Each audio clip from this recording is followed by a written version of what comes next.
I'm going to take just a few minutes here and talk about the grip that we'll use for various exercises. Let's talk about the pressing motions that we're going to use. We will, in our program, we'll do a bench press, we'll do a military press, and we will do an incline press. And our rule of thumb here is just use the same grip for every one of these pressing motions. Now the grip may be different for different people. Our gauge is going to be on a standard bar. We can find a ring right out here. Okay? Now on the bench press, the maximum legal grip in powerlifting is to take your forefinger and cover that ring. And as a result, our bigger guys, the guys that are in the 242 or 220 and up weight classes, they will probably go right there and cover that. As you come down to the guys that are a little bit smaller or have a little bit less arm length size, they will move in and they might use this finger. As we get smaller, we'll get maybe the fairly light guys into putting their ring finger here, and then the smallest guys may put their pinky finger right there. There's kind of a rule of thumb that works here pretty well. Eric, come here. I'm going to show you something that's kind of a rule of thumb that might help you gauge that grip. Eric is going to take his middle finger and his ring finger and split that. That's going to be his grip. And we're going to see that's the grip he likes. We're going to see how that works for him. He's going to take it out. He's going to lower it, put it right on his chest, right on his nipples, and then we're going to look at that. And what I see right now is his forearm is pretty much perpendicular to the floor, straight up and down, which means he's probably chosen pretty much the ideal grip for him. Let's come back up. All right, that's all I need. While we're here, let's talk about some other things. Everybody, when they do their narrow grip bench, is going to take their ring finger and put it right here. This is what we call the knurling part of the bar. This, of course, is smooth. If you put your ring finger right there, halfway on the knurling, halfway on the smooth, that's a grip we want to use for narrow grip. Let's just call this our shoulder width grip. Anytime we come in, hands down, hands up, makes no difference.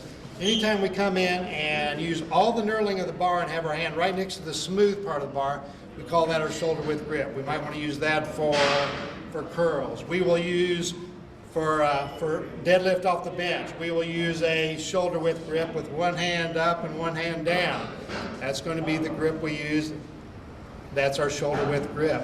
Our deadlift grip, and this is a good place to look at this, our deadlift grip is take your middle finger and put it right there on the outside there where the knurling meets the smooth part of the bar.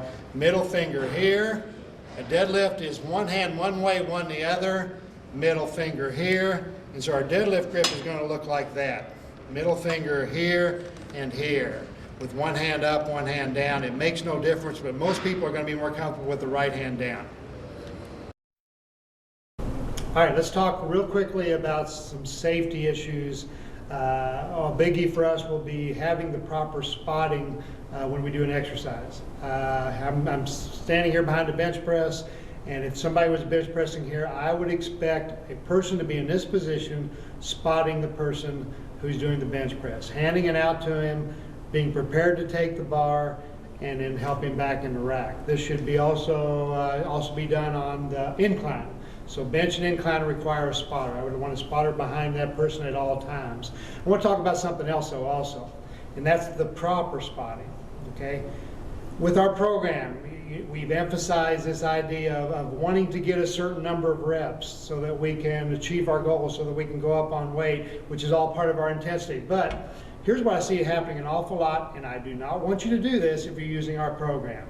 When that person is benching and the bar is moving and he is making some progress, do not touch the bar. You should be there ready, but you don't want to touch the bar. The only time we grab the bar when we spot in our program is when that person absolutely has failed. He wants to work to failure. When he absolutely has failed and the bar starts to go down slightly, then we can grab and help him to the rack. I think you need to understand that people grabbing the bar and helping that person do 2 or 3 reps, the intentions are good. They think they're helping that person do more than they normally could, but in my opinion, they are lowering the intensity. When you put your hands on the bar and start assisting that person subconsciously knows that if he if he doesn't push really, really hard, that he will get the help he needs to put it back in, to complete the rep, and I think the intensity will go down. The rule of thumb is don't touch the bar unless the bar has gone down, unless that person has reached absolute failure. The same is true over here.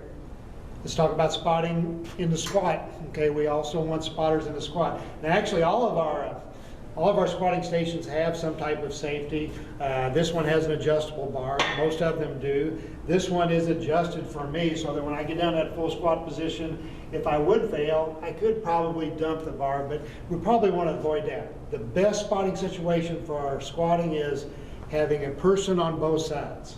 Person here, a person here. The person in the back is optional, but I don't think that's very necessary.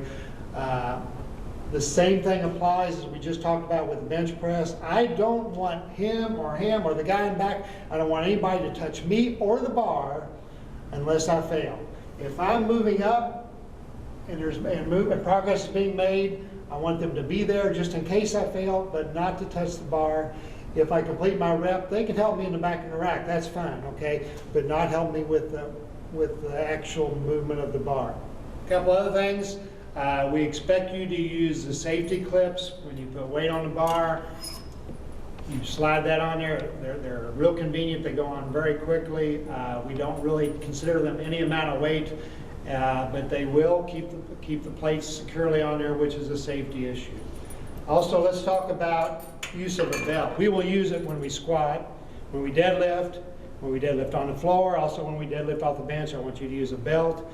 Anytime there's pressure down your back in some way, so military press, we want to use the military press, and then also anytime we do some type of Olympic lifting, the use of the belt is required, and for us in our program, that would be the hang cleans. So I want you to wear the belt at that time, but I also want you to wear it properly, and that means you should put the belt on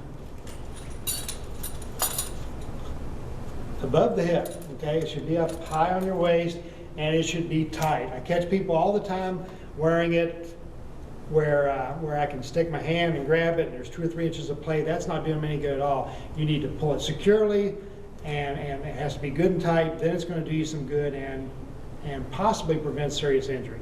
And finally, we want to talk a bit about gym etiquette, about things we should do to make sure we have a safe and pleasant place to work out where the results will be better.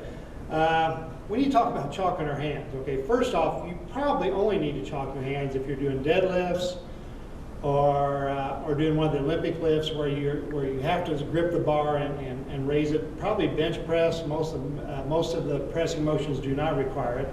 If you feel a little more secure with a little chalking your hands, that's okay, okay? But first, I can chalk my hands by putting my hands down in the bucket, okay? And that way there will not be chalk dust all over the floor. Keep your hands in the bucket.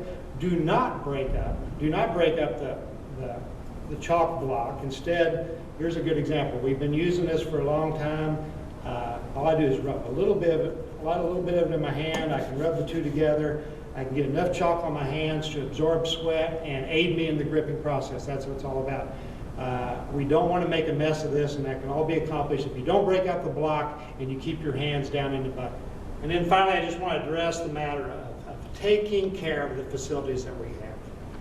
We want you to put dumbbells away where they belong. We want you to put weights away where they belong. I can't think of any reason why weights should ever be on the floor.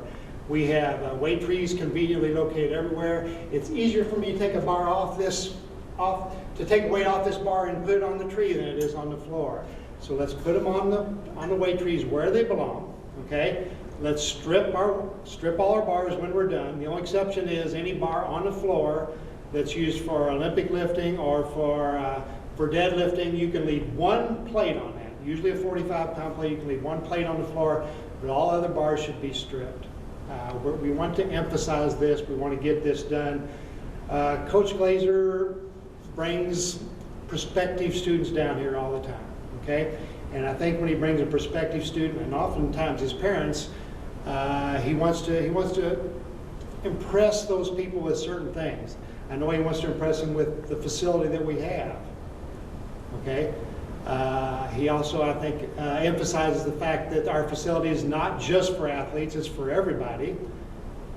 But I think he also wants to impress upon this student and his parents that we have students that respect and appreciate what they have and take care of it.